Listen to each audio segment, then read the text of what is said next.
Moving on to other stories now, South Korea's economy grew 1.4% in Q3, the highest figure in 7 years. Semiconductor exports are seen as the key driving factor. Kim Hyesung has an analysis of what's led to rosy numbers for that industry, as well as what lies ahead. Samsung Electronics and SK Hynix both posted record earnings in the third quarter thanks to a boom in semiconductors. The two Korean tech giant semiconductor exports are expected to reach $90 billion for this year, accounting for 16% of the nation's total exports. Prices of D-Ram and Nand flash, the two main memory chip products, have doubled on year as global demand exceeded supply, which has been flat since 2015.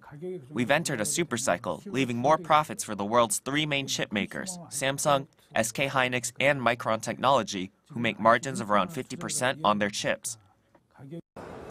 The global semiconductor industry is expected to top $400 billion for the first time ever this year. And with demand for smartphones and cloud servers still rising, the global demand for D-Ram and NAND flash memory is expected to outpace supply, and according to IHS Markit, the boom is forecast to continue until 2018.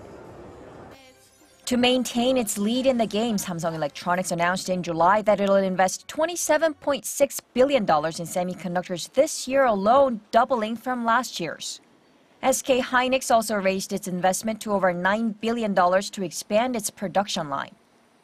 But at the same time, China, which consumes more than 60% of the world's semiconductors, is investing more than $100 billion to become a global semiconductor power by 2025. It'll likely start producing its own memory chips by the end of 2018 and could upend the supercycle. Investment in non-memory chips, shifting from processed mass production to diversified small quantity production, will be critical for Korean companies.